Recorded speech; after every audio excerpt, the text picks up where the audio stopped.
Welcome back to the homestead, guys. Do you ever wish that at the peak of a season that it would change seasons? Like right now when it's 100 degrees outside every day here in the Midwest, that you'd get like a week where it just changed the fall and we'd have like, I don't know, 65-degree temps. That's what I feel like right now.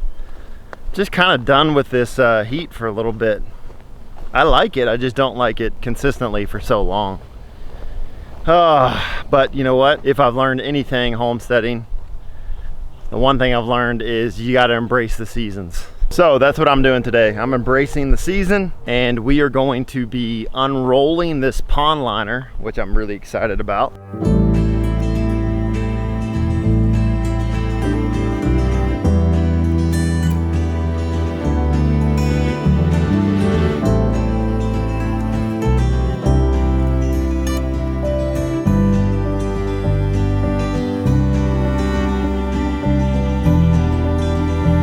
So I have everything placed already. I did some more work down here in the basin of the pond. I got out all of the sharper rocks and that type of stuff. Although this is reinforced PVC pond liner, so I don't have to worry about it too much. They said the puncture rating on this stuff is pretty dang high.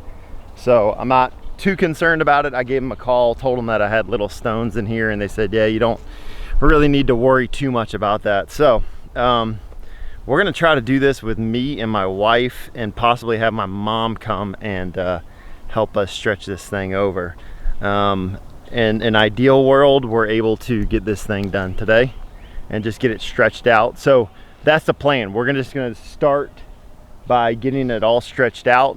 That way I can see where all of the areas are that I need to dig the trench for the curtain to go in. So that's the curtains where the edge of the pond liner comes up and then back down into basically a trench, and then you fill it back with soil to hold the pond liner in place.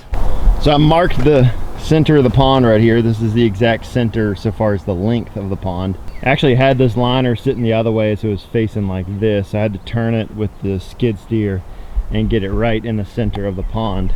So this is how they want you to do it. You unroll to the left, you unroll to the right, and then once it's unrolled lengthwise, so 124 feet, then you unfold across the pond all the way over. So that's how they make it easy on you, where you don't have to go down into the center and like put it in the exact center of the pond and unroll it from there. So that's what we're gonna do. I'm gonna go ahead and start opening the plastic up on this thing and get it ready to unroll. It's like they strap this thing down with a seat belt. Yeah, I'm not gonna untie this, I'm gonna cut it. Let me go get some scissors.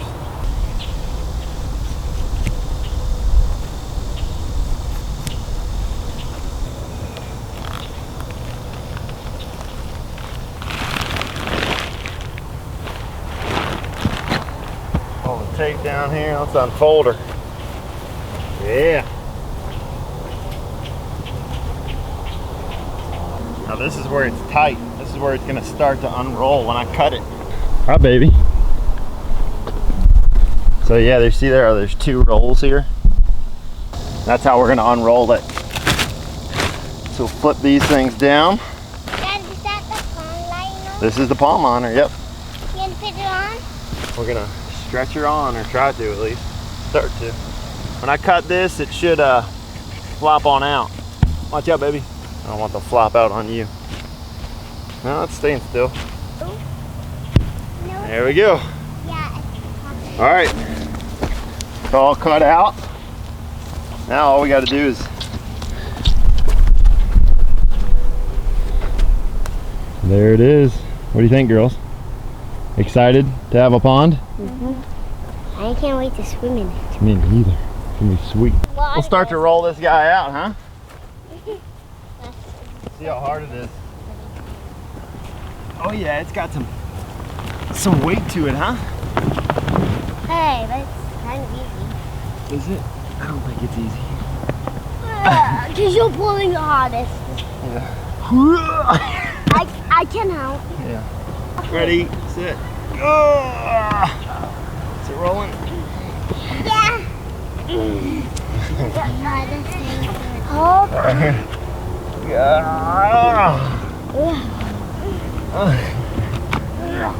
It's so heavy. It's way heavier than I thought it was gonna be. All right, me and the girls are taking a break. It's hot. Is it hot, girls? Yeah. So we're taking a quick break because this is really heavy. Way heavier than I thought it was gonna be. Well, I knew the delivery was 1,000 pounds, so I don't know why I thought it was gonna be lighter than that. But this is where we got so far. Got probably half of it rolled out, so it's not too bad. Michaela's helping me beast it. Story's helping me beast it. So let's get back to work, girls. Ready?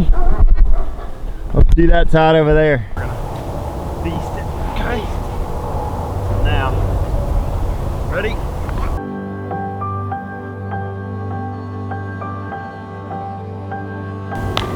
Five. What do you think? We got that side beasted. Done. Okay. That side's done. Now we need to unroll the other side. It's not that heavy once you get it going and you get those layers out. Obviously it gets lighter. All right, let's do this. 1, 2, 3. Come on, Cam, you're so strong. 1, 2, 3. Come on, BB. Put this You stick can help. down. Put this stick down. Put Come the on. stick down to help. Here, come on. Help. Get your hands under there. Get your hands under there. 1, 2, 3. Goshen! Again. 1, 2, 3. Goshen! 1, 2, 3. Goshen! Kayla, don't get splashed. Damn, All right, here's what we're gonna do. Everybody over here.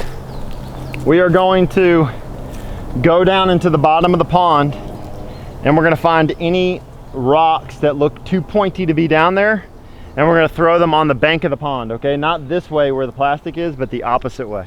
Okay, this Okay? way. Yeah. We're gonna make sure that we have everything basically cleared from here. I've done it once already and I took the chainsaw and hit the edges so then there was no wood or anything sticking up, but we're gonna do one last pass before we drag this thing across because I have a feeling once we drag this thing across, we're not gonna move it again. All right, get her out. Michaela's stuck in quicksand. You let it go. Quicksand. Yeah. Taking the stuff out.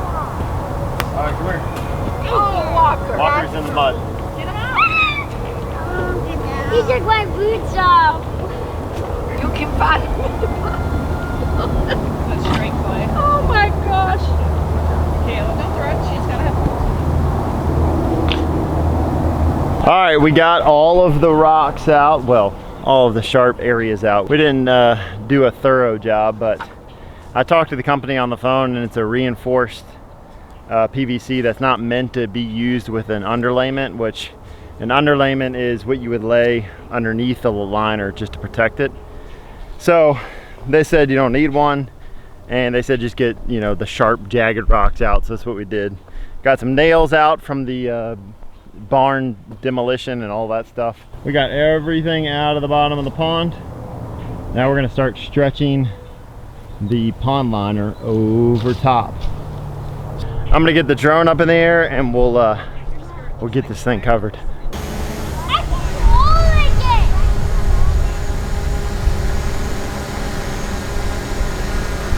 All right, let's do this. All right, time to stretch this thing.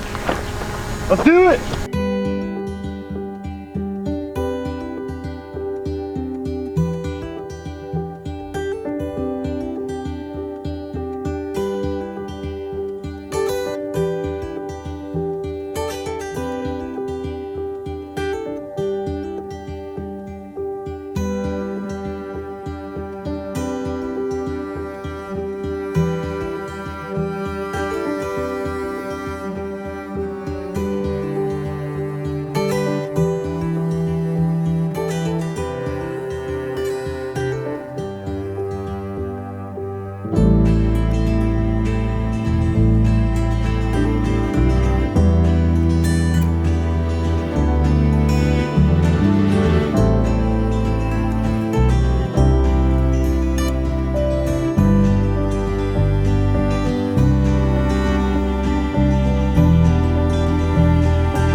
All right, this just got real. It was fine coming down, and then all of a sudden it got really stuck. So now we're in a little bit of a jam, and we're gonna try to get it unstuck here. Back up, Story. You're gonna. All right, we got some backup here. We got Holly and Rachel with us. So Holly had a good idea. We're gonna use the blower. We're gonna pop some air underneath of it and try to lift it up on the bank. So Let's do it, Lord. Turn on. go ahead.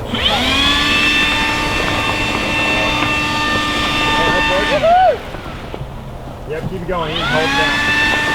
Watch out with the beam.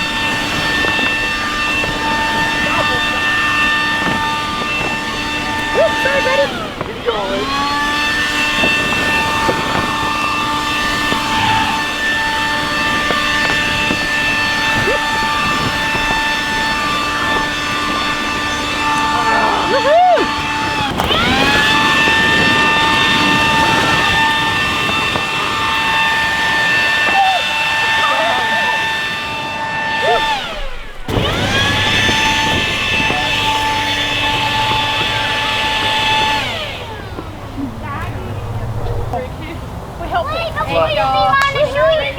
Awesome. Bye. Y'all look like you've been working at the key. We did it!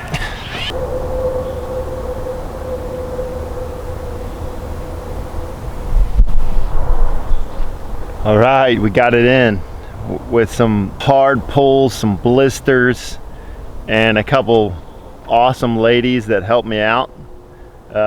We got this thing pulled over. So it wasn't too bad. The key was we had to keep air under it, so we used that blower to blow up underneath there and then pull it and tug it. And then on this side you can see the fold right here. This fold, I had to keep pushing the fold over off the side of the bank so it would fall down the bank, and then we could pull it up over the other one. That fold right there, I'm actually gonna end up pulling it back this way because I'll show you over here, I really have plenty of fabric on this side. I mean, you can see I got about 10 feet of extra fabric on this side to be able to go into my trench and then bury it. So I got plenty of space over here. I got plenty of space over here. And you know, we really got a bunch of extra liner that we didn't need. But it wasn't too much more expensive to get the bigger length, and I'm really glad I did because I didn't have to make this, I didn't have to make the pull perfect. I didn't have to make the measurements perfect. So there's a lot of room for forgiveness and laying this liner in. And I'm really glad because this thing is heavy. You know, if I had about 10 to 15 guys out here, it wouldn't have been a big deal to really get this thing perfect and move it around as we wanted to, but I didn't. So we have a bunch more extra. As you can tell, there's a fold here, there's still a fold here that hasn't gone all the way in, and then this is the edge over here. So I would suspect we have about 20 feet extra on this side. So I can cut that length off and use it for something else on the property.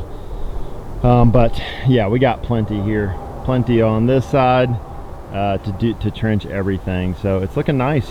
It's I'll tell you what, this stuff is sturdy. You know, it's very thick. You can see there the thickness. Let's see if I can get a good shot of this thickness here. There you go, right there. You can tell it's pretty thick. It's nice and sturdy material. I mean, it's strong stuff. So it's PVC, and like I said in the previous video, I got this from Western Liner. They're based, I think, out of Arizona, but they do all their stuff as reinforced pond liners. So you don't need, like I said before, you don't need an underlayment. You don't need to prep the bottom surface. It's extremely strong and it's got a high puncture resistance. So super satisfied with this. I mean, we'll see how it goes when we fill it up and how the water sits in it and how it holds it, but I think I'm going to be really extremely happy with this product. So if you want to check them out, I'll leave a link in the description below. Like I said, it's called Western Liner. Great company. They typically don't deal in small ponds underneath an acre. but give them a call and they'll probably work with you. So but I'm impressed with the liner so far, and the way they package it up and you roll it out and then unfold it is just a great way to make it easy for people that don't have heavy equipment or any sort of equipment needed to pull it across, really. So all you need is a couple people to help you out, and you can get this thing laid in pretty stinking easy. So like I said, we're gonna pull this fold back, and the next steps we got to do here is we have to get all the creases pulled out, and the next step we're going to do is we are going to dig the trench. The reason I didn't dig the trench to start with was because I didn't know exactly where the pond liner was going to land. Like I said, I've never done this before, have zero experience, so I wanted to make sure we had enough length on every single side of the pond to be able to know where that trench needs to sit. Now that I know exactly where the trench needs to be, I can go ahead and use the skid steer and the jaw, the bottom of the jaw, and I'll just dig a small trench and get this thing laid in. We don't have much rain in the forecast. I think it's supposed to rain on in the next 2 days, something like that. I don't know how much. When we get rain, we haven't been getting a ton of rain, and so you know, it's just it's all up in the air. So what I will do is when it rains, I use the creek over here. Let me show you. We have a creek on this side, so here's the pond, and about 20 feet this way we have a creek, and this creek gets flowing pretty fast when we get a good rain in. And I have a little dam area down here that I dug down, and I can take that water pump that I have, stick one end over here and stick the other end over here, and fill this thing up in about 3 days. That's if the water flow is consistent and lasts for a bit. So that requires, you know, a good amount of rainfall. So we'll see how much rain we get in the next couple days here in the weeks to come. But super pumped we got this thing in, and man, I'm just excited to get this thing done. Like I said, this has been, you know, it's been a 2-year project. And you know, I'm glad we started it. I'm glad we did it. We had some hiccups along the way. Obviously we couldn't get it to hold water, but I am pretty sure that this liner is going to hold the water that we need it to. So excited, guys. We're going to be using this thing to irrigate our plants for the greenhouse, for the raised beds. We're going to use it for the animals. We're going to use it for a lot of stuff over here at the homestead. So excited to get this going. We're going to build a beach on this side. We're going to build a little beach on this side, have some sand brought in, move it around with the skid steer over here, so the kids can play. And we'll have, at some point, I'll build a floating dock out here, and it'll just be a great place to swim, and also a huge benefit in having you know, being able to harvest water. You know, one of our keys here at Goshen is we want to learn sustainability. We want to learn a little bit of permaculture along the way. How can we make the land work for us? How can we sow back into the land so that we benefit from the things that we've done, instead of just taking and taking and taking everything from the land? And so this is one way that we're allowing ourselves to not be fully dependent on, you know, city water. Anyway, that's it, guys. Thank you so much for watching. In the next couple videos here, we're going to be continuing to work on this pond, getting this thing all done, and so I'll document that process. So thanks for staying connected with our journey. Remember to hit the subscribe button to stay connected with us, hit the notification bell, and hit all, and you'll get all the notifications when we release videos. Also, remember to check us out on Instagram at Goshen Farm and Gardens. We post there nearly every single day, so check us out over there, and we will see y'all in the next video.